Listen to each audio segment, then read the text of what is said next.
This is Everyday Expertise, and I'm Angela, and this is part 2 of my interview with Keith Heistermann, the one of the co-founders of the pop culture website 9to5.cc. So last time we talked about what the website was, what their podcasts are, and got into some of the process. So make sure to go, if you haven't seen this one yet, if you haven't seen it yet, go back, see part 1, come back here. And here we're going to talk about really the more nitty-gritty stuff, his motivations and how things work. So I hope you enjoy it. Thanks.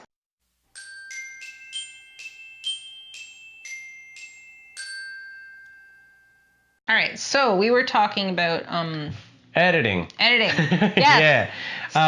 So what we end up doing, and again, I guess this is like pro tips for new podcasters, is whatever you can do, however you find a way to do it, try to have an individual channel for each person who's recording. Like I believe like right now you're recording into one channel, which is okay, that's fine, but it limits you greatly in terms of what your editing ability is. Because if you have, like when we usually will have 4 people, it'll be 4 mics and we'll be recording all 4 channels separately, which lets you, and this is like, I guess step 1 is sort of like leveling off all the volumes so that nobody sounds much louder than anyone else.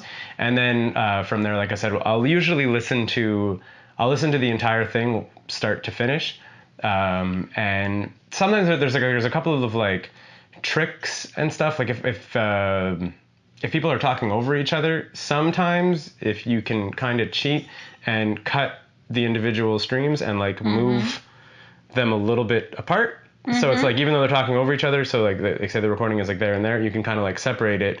So it sounds like you're not just like both talking at the same time. Yeah. If the information that the person was talking over is, you're like, oh, I don't want to cut this, I'll just like split it up. So you can kind of do that. That is a little more arduous when you go into that level of editing. If the levels are all okay and there's nothing, no terrible sound issues. So if the levels are all okay and there's no terrible sound issues, I would say it takes about maybe between like 30 minutes and an hour to edit together an episode. Like it's basically the time it takes to listen to a whole episode, more or less. You don't even always have to. If it sounds like really good and you remember that there wasn't any major snafus, you can just kind of like skip and like sort of like spot check every 5 to 10 minutes. Then you compress the entire thing to an MP3. We write like a blog post usually up with it. John does that now for 90S. John actually edits 90S, I think, for the past maybe year or so. Oh, yeah? I pitched that over to him because we were doing all the other podcasts, and I was like, you can edit this one. We record like a separate little intro for 90S. We have like the bumpers and stuff, which are things we pre-recorded and faded that we'll just cut into the audio, compress the whole thing to MP3, and host it on our podcast host. Yeah. It's not the worst, but yeah, like audio editing is just one of those things where I'm sure like video editing also for that matter, where it's like you can spend a lot of time doing it, and there's a lot of like really cool stuff that you can ultimately do, like I said, about like cutting apart the conversations and stuff. Like it's something that it is there when you really want it to be good, but it really, I guess, depends on like the level of professionalism you want. Like I forget what it is, but there's a comic book podcast that I listen to where they edit out almost every single like or like or like whatever. So it just sounds like I make jokes. I was like, these people sound like they're like Aaron Sorkin cast members talking about comics. Like they're like, they never make a mistake, and they're just like rattling off all these facts, and you're like, I was like, this is not how people sound. And I was like, it's almost aggressive when you listen to it. You're like, you sound too informed. Like you're like, nobody knows their stuff this well. But yeah, I think the other thing too is like you get comfortable with sort of being with speaking and being recorded, where like if you listen to a 90S now, we all have been doing it. Like it's 160 something episodes. That's 160 hours of us sitting around talking. So like we know what sounds good, we know what doesn't sound good. So you sort of, you self-correct, which ends up meaning there's less editing. You know, it's like if you can get it, if it sounds really good and you don't have to edit, don't edit. So yeah. So from start to finish, what we were talking about here, how long is that generally, like on average? So from start to finish, counting recording, I would say it would take about, let's say, 3 hours to make an hour podcast. I'd say is the more or less, like I said, of the prep time beforehand, the actual recording, like setting up the equipment, tearing down the equipment, the whole thing, start to finish, to having finished MP3 would be about 3 hours of work for 1 hour of podcast, which isn't bad. That's not it's bad. Not the worst. I mean, like I said, I know people who do a lot more. Yeah. I also know people who do a lot more in video edit, in podcast editing. Like I'm actually, we're in the early stages of starting up another podcast because I'm crazy. We're going to be trying to do I want to have like a heavily edited live play tabletop RPG podcast. And the reason I say heavily edited, because I do listen to a lot of live play podcasts that I don't enjoy because I don't think they're edited enough.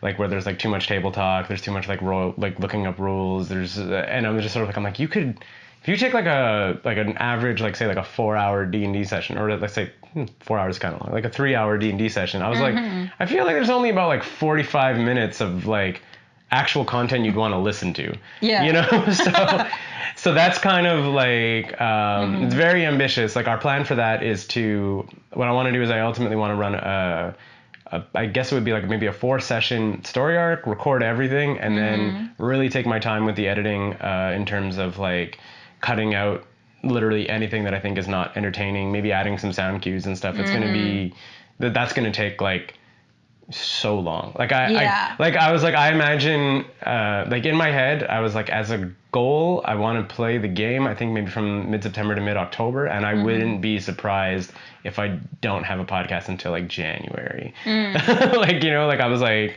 that's knowing how much is going to have to be cut, how much is going to need to be edited, and how much so yeah, that's my new baby that I'm working on. Is like I'm just like right now in the process of just like writing the game, because that's a whole other thing. You actually need to also run a tabletop RPG in order for that to work. You can't just like true. Yeah, you can't just like sit down and be like, I'm running a game, and it's like no, the story also needs to be pretty good for people to get engaged as a listener. So yeah, but yeah, the goal with that is I was like, I want to know how much real work it is to do it, to see if it's any kind of sustainable, or if maybe we'll just do it as like a special or something. But it's like to record all of the sessions and basically edit more or less all the episodes before I even release any of it, just so that if we do have listeners, there's not going to be like a 4 weeks in between episodes. It's going to be like, okay, I've edited all the episodes together, and now I'll release them like weekly or bi-weekly for the next month or two, and then you can just listen to it at that point. But yeah, but that'll be, I can imagine, will be like so much more editing, just because like I said, there's going to be a lot of like table talk, there's going to be a lot of like rules stuff, there's probably going to be like, we're trying to do like character voices and stuff, which means that like there'll probably be like blown lines in a way that, even though it's not necessarily scripted, but it's like, I don't want to necessarily have a person completely flub a delivery of a dialogue, you know, like, unless it's hilarious, but like, you know what I mean? But it's not always going to be hilarious. That's a different podcast, I guess. Yeah, exactly. Well, I said, I don't want it to be like... comedic version of the D&D podcast. Yeah, well, that's it. I don't want it to be too serious. I do kind of want there to be like some like lighthearted, like my goal is to, we can pull it off, which, I mean, I hope we can. Like we're generally good role players and we're generally funny people, but it's to have some of the out of character stuff be funny, but the in character stuff be serious. So if we can find that balance, I think we'll be that makes sense. We'll be pretty stoked if we can do that. So for the podcasts, did you have any particular influences that you look to? I would say the podcasts that I listened to the most were Smodcast and the original Nerdist ones were the podcasts that I listened to. And like Nerdist a lot was actually kind of almost the structure almost for the two shows, where it was like, even though we're different people, but I was like, oh, sometimes they do interviews and it's kind of fun, and sometimes it's just them talking and it's kind of fun. So those were like, and same thing too with Smodcast, where you're like, what's Smodcast about? It's kind of like whatever Kevin Smith and Scott Mosier want to talk about. So I was like, that was my whole, like, I'm like, podcasts can be anything. And it's funny too, because like we, there's a podcast that like guys we talk to, actually, they're on Max Fun Network, called like Stop Podcasting Yourself. And it's funny because we both had the same, like, we started in 2011, and we're like, and we both had like literally the same joke. We're like, back before podcasts had to be about something, you know, because it was like, now they're very much like, they're like, oh, I have a true crime podcast, or I listen to every episode of, you know, Game of Thrones, or like they're like, podcasts now are very much like about something. Yeah. Or I need to do this in the NPR voice. Yeah, exactly. That oh man, that's the other one. Like we were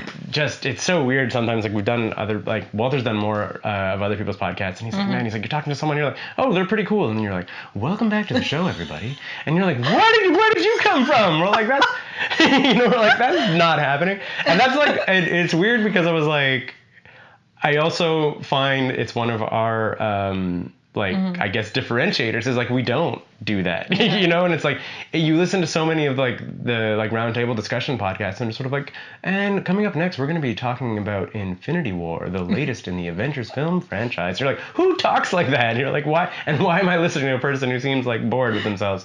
But those early podcasts, like the hostful episodes of Nerdist and Smodcast were literally about nothing, like they were just people talking. People talking. And so both of our podcasts kind of like came from that era. So we're like, we're not gonna change it. Do you think it's like the influence of like Sirius XM and I would say stuff that's started that trend? I would say it's Serial.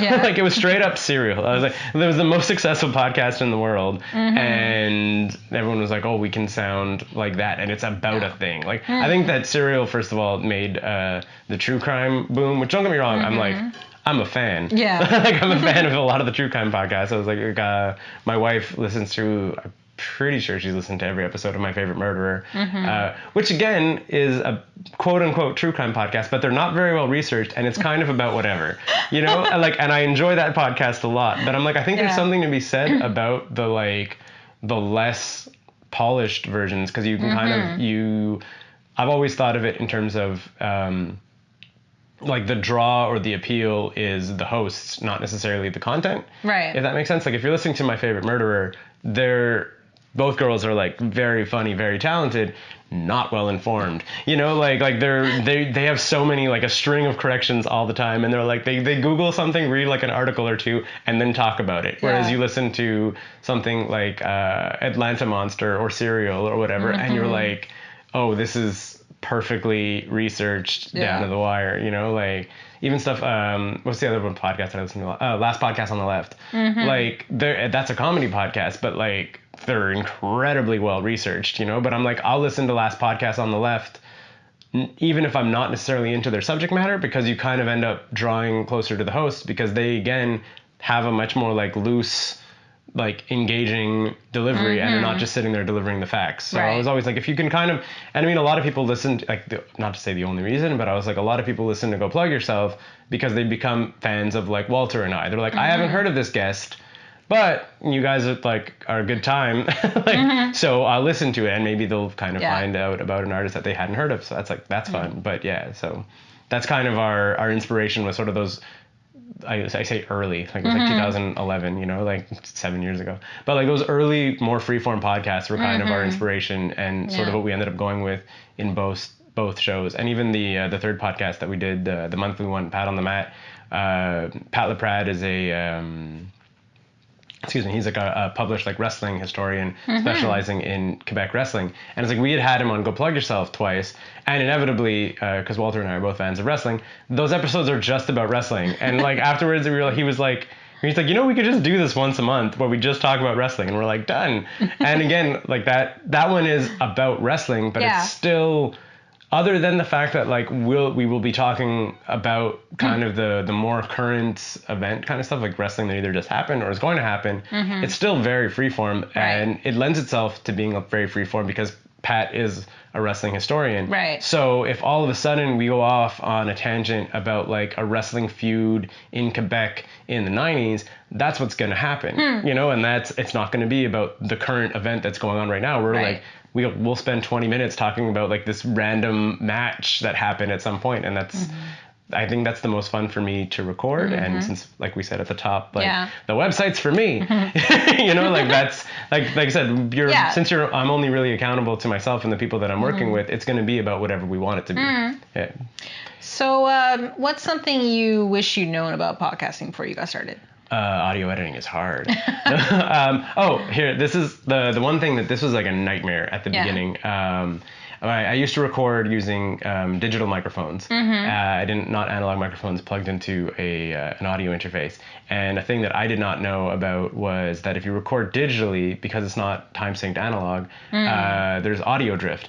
Oh. So the two recordings would get out of sync. Like if you recorded for like more than 20 minutes, 30 minutes. So then I would need to go in and manually sync up the audio again, which was like a nightmare. And it was like and again and again. And I was like, just quickly found, I was like, what is the quickest, cheapest way that I can get myself out of this? And then we came up with like another setup, and then we've kind of upgraded our setup since then. So yeah, digital audio recording with multiple streams, audio drift is a thing. That was, I think, the number one thing that was like literally a nightmare. What do you use now for microphones? Right now we use Shure, which is like a normal microphone stand, but I think they're called, they're like XLR something. They're I know they're XLR mics, but there's like a string of something XLR 310s or whatever. Basically, they're headset mics. So they loop around the back of your eye, and then you have like a small mic that goes right in your mouth. And the reason we came up with those ones is by having the mic close to the mouth and having it on the headset. There's two things. One, you pick up a lot less ambient noise, which is how we, like I said, after doing various test recording in bars, we were like, a normal microphone sitting on a table picks up like a ton. Everything. Picks up everything, and like a lot. Like if you listen to a Go Plug Yourself, you can tell we're in a bar. Yeah. You'll hear it in the background, but it doesn't overpower the interview at all. Like it kind of sounds like, we always joke, we're like, it sounds like a movie or a TV show where they have a scene in a bar where we're like turn up ambient bar noise, and like you'll hear occasionally someone else talking in the background, but it's nothing major. And the other one is that it offered relative standard distance between the mouth and the microphone. So if a person's moving around and getting all animated, it's like you have these kind of effect. It's a similar thing, but these don't have the greatest sound quality. Whereas I'm just saying, like in terms of like a table mic or whatever, no, they sounds fine. Yeah, no, I'm just saying, No, obviously for this purpose, this is better. But if you listen to a lot of podcasts, like when we had a mic sitting on a stand or whatever, a lot of podcasts have that set up. And if someone's moving forward or moving backwards, you get like a completely different audio quality. So I was like, very early on, I was like, I want to mic people. And then we looked at sort of like the lapel mics, and they weren't necessarily getting the audio quality. Like I was listening to a lot of audio samples, and then I found these ones. Watch for sales is another thing. Like if you do your homework in terms of gear, like that would be like the number one thing. And then like pick like, I don't know, Amazon does the like, you can like watch for sales or whatever and like star the things. I don't think I've bought any piece of audio equipment except for one time our audio interface broke and we needed to get one like immediately. We had like interviews and stuff booked and we're like, oh no, we need to record immediately. But yeah, just like watch for, I don't think I've paid for any piece of audio equipment full price. Like I've just literally sat around and waited and then like slowly upgraded here and there, because the sales are huge. Like I bought, there's a big Yeti microphone that's on a table over there where it's like normally it's like $300 something, and I got it for like under $200 because it was like a Boxing Day sale. I was like, I want that mic. And I was like, I'll just wait. Like, so have an idea of what you want and then just like watch for sales, and it doesn't need to be that expensive. If you were to like start a podcast, I said the easiest way, I would say, if you wanted to just start one, would be to buy a multi-directional Yeti mic and have two people sitting the same distance away from it. Right. And that would be, because you're only gonna have one audio stream in that way. But I was like, you're gonna be using the same mics, and as long as you're sort of sitting the same distance around it, it won't sound the worst. That would be my like step one. Like, and I think you can buy like a USB Yeti for maybe like $80. So if you have a computer and $80, you can podcast. Yeah. What do you use to edit the sound? I use a software called N-Track, which is because I'm stubborn and don't buy a Mac. Like I really should be using GarageBand and stuff. Like it's honestly like having seen people edit on GarageBand, I'm like, this probably would work better. But no, but N-Track does work great. It does like a good job of all the things that I wanted to do. Like in terms of, like we joke about like building, like using construction equipment to build sandcastles. Like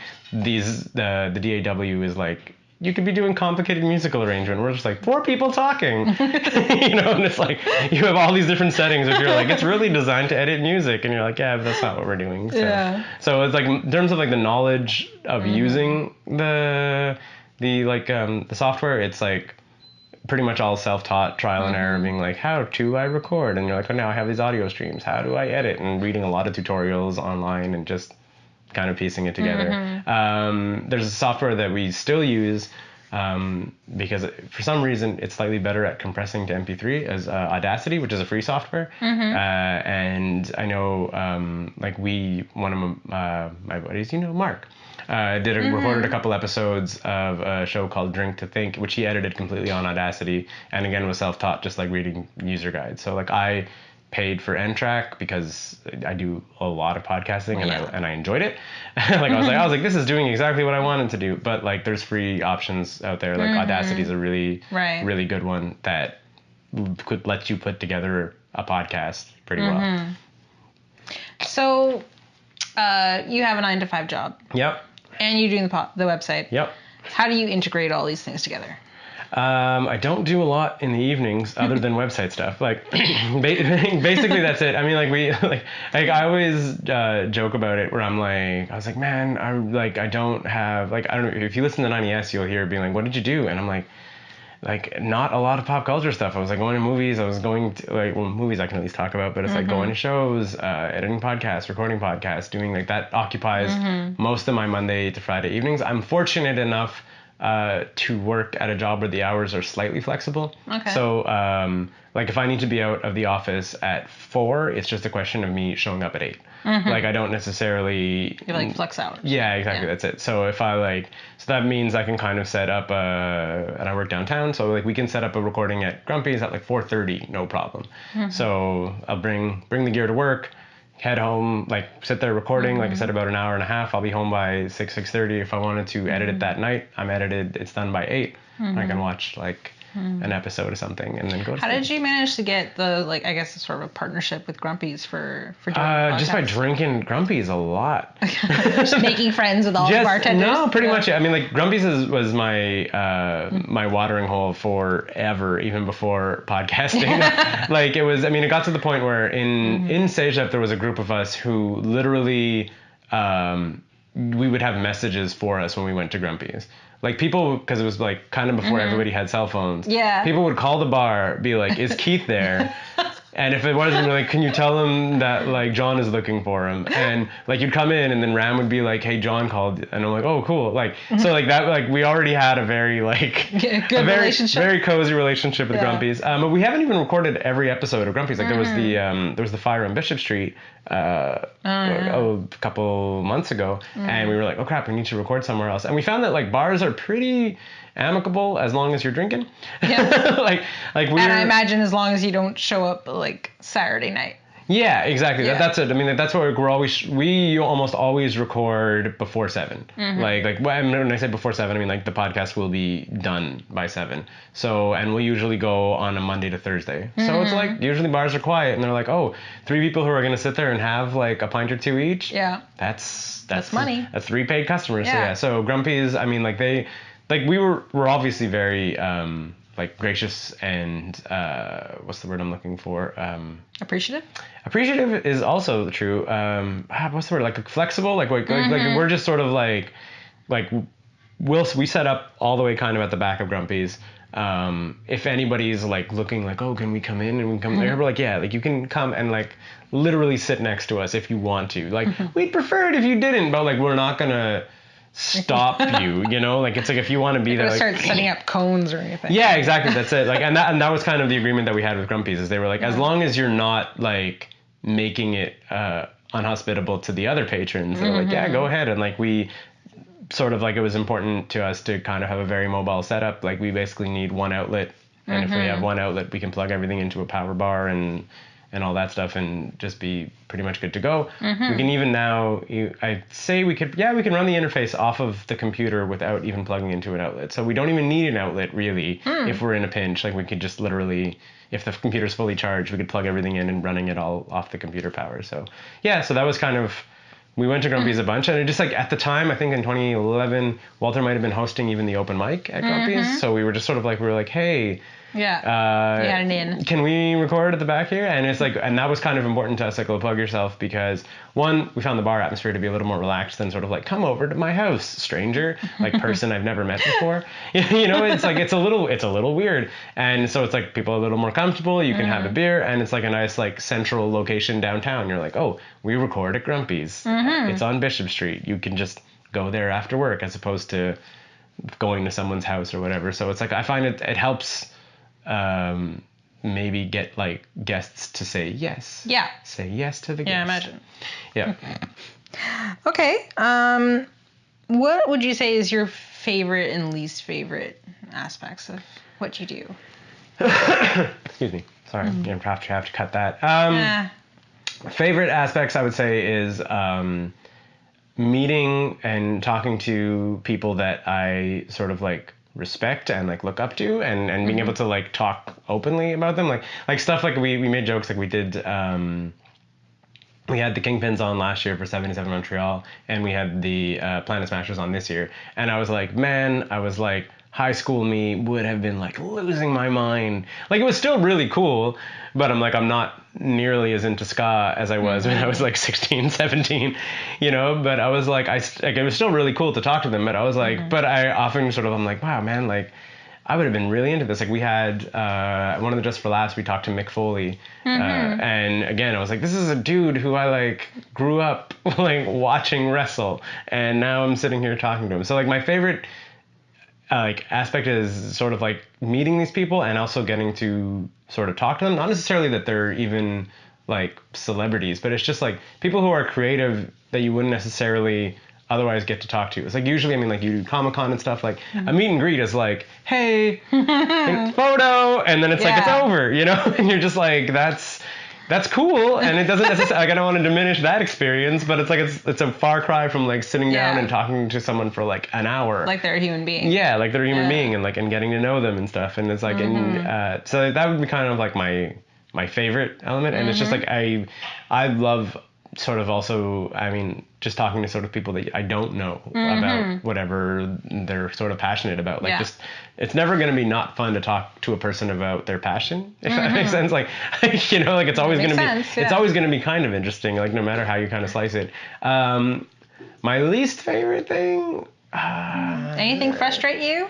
Like, I mean, I guess, like, not being more famous. I don't know. Yeah, and that sounds weird, but no, but you're just sort of like I often, I mean, like I said, we talked a lot about kind of maintaining accountability only to myself, which is one of the reasons why we're potentially maybe not as big as we could be. But sometimes you just sort of like, you put in like a lot of effort into something, and then it just doesn't resonate the way like you hoped it would, or whatever. And you're like, it's just sort of like a huge bummer. Or like, someone just sort of like, you get really excited for something and then they cancel last minute or whatever. There's just like kind of like a series of letdowns where you're like, oh, that's a bummer. No, we couldn't work that out. But yeah, I would say, like I said, the thing that is like, I guess the most frustrating would be sort of that, like when you put a lot of work into something and it doesn't necessarily land as well as you would want it to, that can be like pretty frustrating. But I mean, but we've been pretty lucky, I would say.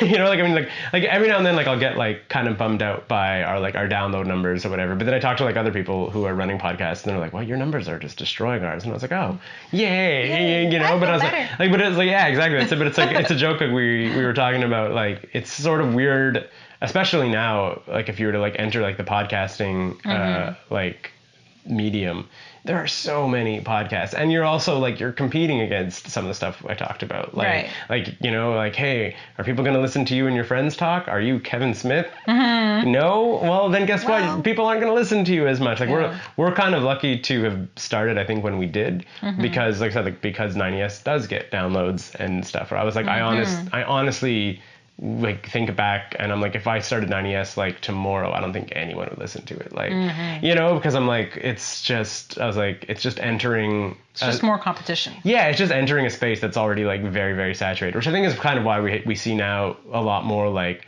focused, researched podcast, because you can't just have a podcast about anything anymore.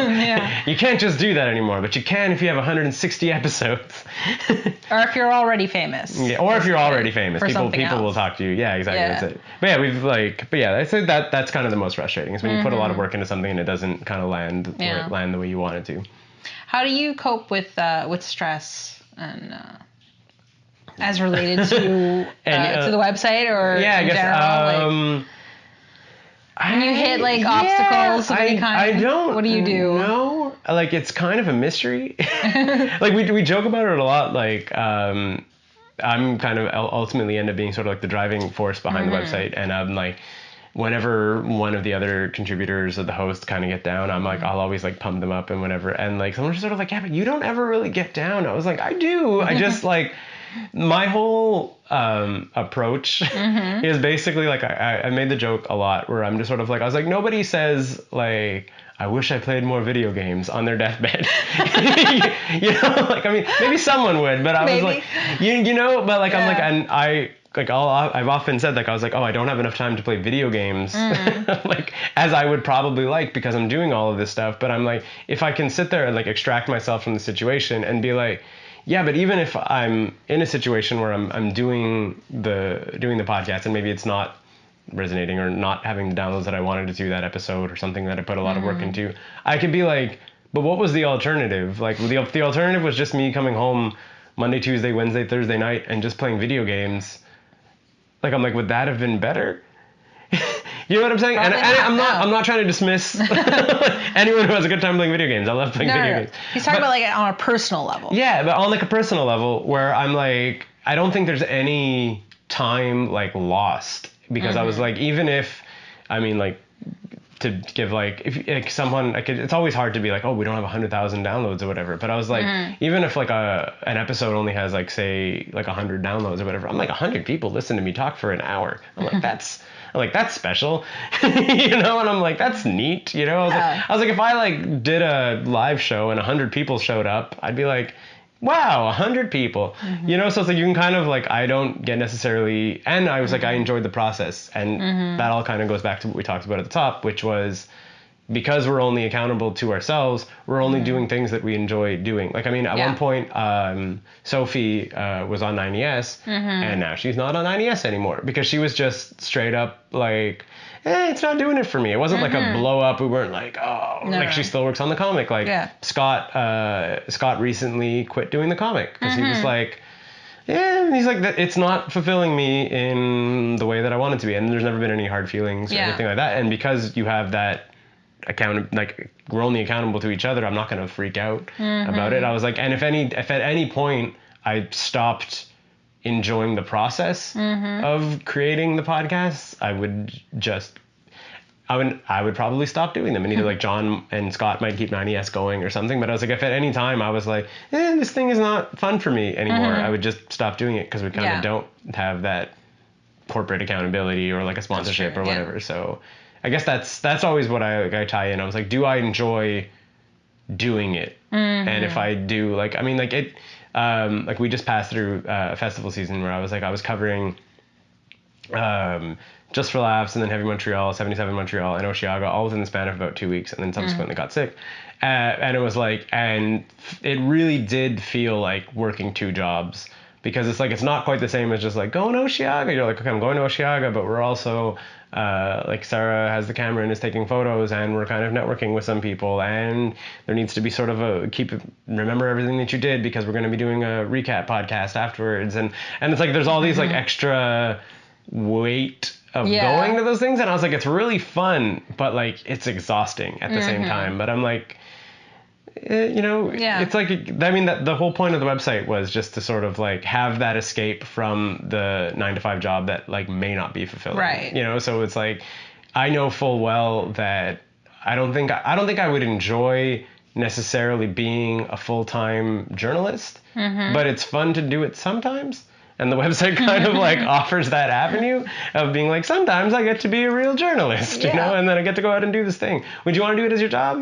Maybe not. But it's really fun to do that occasionally. So as long as you're having fun doing the thing that you're doing and not necessarily thinking about monetization or downloads or whatever. Like you'll keep having fun doing it. Like I'll keep doing 90s because Scott and John come over to my house and we talk about whatever we've been doing for the last week or two. And it's also kind of cool because like when we started in 2011, it was like we saw each other multiple times a week because that was just sort of where our lives were at. But like then we all three of us lived walking distance away from each other in NDG, and it's like now like Scott's moved to Verdun, I live in Pointe St. Charles, John still lives in NDG, like Scott has a kid, I got married, John's girlfriend moved in, so it's like our lives have changed a lot.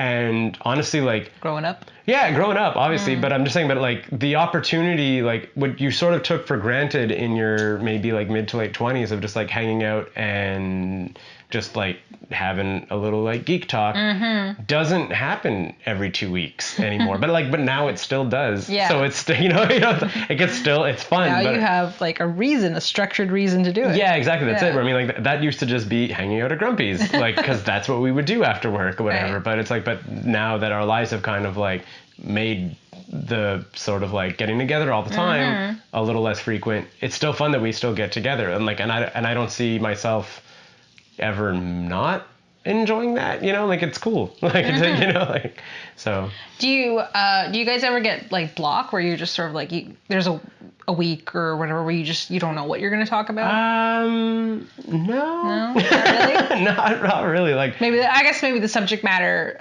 just doesn't really cause you to have that problem. I would say, I mean, like it'll happen every now and then at like say like on Go Plug Yourself, every now and then either Walter or myself will be kind of like preoccupied, and we'll usually amongst ourselves just be like, hey, I have this, because especially like it's more important I think to be on in an interview setting than it is necessarily maybe in like more of a roundtable deal like on INES. And we'll just sort of like be like Walter will be like, I have this big audition or whatever tomorrow, like I'm mentally gonna be somewhere else in the back seat a little bit right now, so you're gonna need to kind of like step it up a little bit and be like a little more engaged, and vice versa. If I'm like, I have this massive project and my brain is just not in on it or whatever else, and like thankfully that's never happened at the same time, so like fingers crossed. Like thankfully that's never happened at the same time that we've both been preoccupied, but it's like we'll just sort of agree amongst ourselves, okay, like you're gonna take on a little bit more of an active role on this one. In terms of 90s, we've never hit like a mental block. I would say and even writing, like the closest thing we've kind of come to mental blocks would be probably writing the comic. But even then, by having like 3 creative people, you can just spitball ideas off each other until something lands, which is a lot different. Like I do, like I said, I wrote a piece of fiction that's on the website right now, and that was like all by yourself, and that like writer's block is like a real writer's block, because you're like, there's nowhere to go from here. But it's like by having a couple creative people around, and you can just sort of like spitball and just sort of go. There's a couple of things too, I think, that like in 90s where we'll have like back pocket stuff. Like there's a few things I think that we've never actually spoken about on air that we know we could.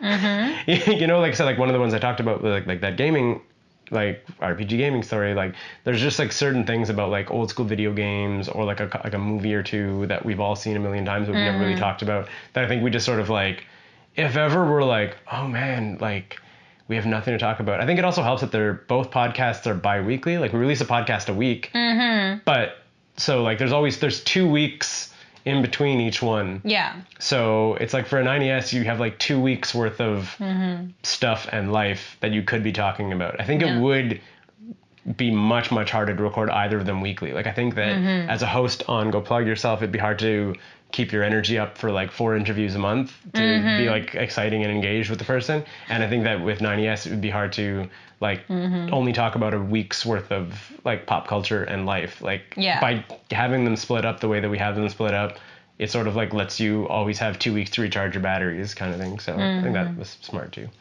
That makes sense. So you have a lot of hats at site. Do you have a favorite? I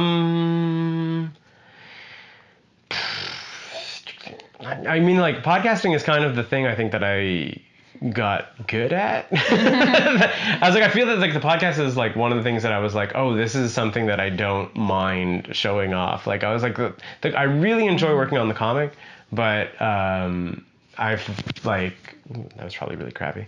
I really, really enjoy working on the comic, and I find the comic is probably the most creatively fulfilling because we're like creating something from nothing, you know? Yeah. It was just sort of like in 90s we're talking about stuff that's already other people's stuff, and Go Plug Yourself, we're also kind of talking about other people's stuff. So it's a lot of fun, but it's not necessarily creatively fulfilling in the same way that like creating a comic would be. But yeah, I think like, yeah, I guess like, yeah, podcasting, like I just like talking to people. It's like, it's a good time, you know, and it's just sort of like I enjoy getting to know new people. I obviously 90s talking with my friends, and like I said earlier, Go Plug Yourself, just I enjoy talking to people about the thing that they're passionate for. And it's like, and I feel that we're good at it. You know, like it's like I said, like we talked about retiring like the first 50 or whatever, where I was like, yeah, go back and listen to those, and I was like, oh, they're rough. Like you're like, those are not amazing. Like the audio quality is kind of a bit all over the place. Our delivery isn't awesome, but I was like, I'll go, like every now and then, it's funny, like Scott doesn't always listen to every episode, right? Which is fine. Like he was there, he recorded them. You know, like I will listen to, I would say about 90 to 95% of our episodes, like after the fact, just to kind of see where we are and if there's like notes or whatever.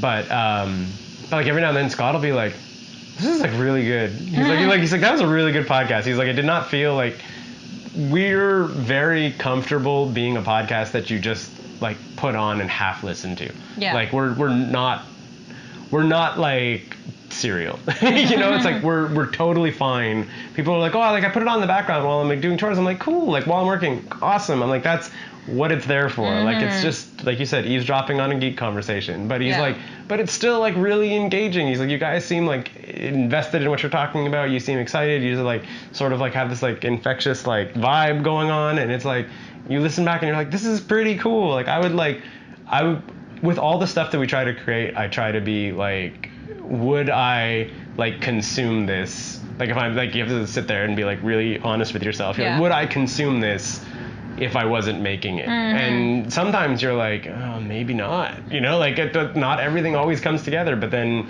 sometimes, like I said, with both the podcasts and stuff, one of the reasons why we stuck with them so long is I was like, it's pretty good. And I actually like the thing, like I could see enjoying the thing that we have putting out on the regular. So, yeah. Okay, so we've talked about quite a lot already, but do you have any more advice for people starting out in podcasting?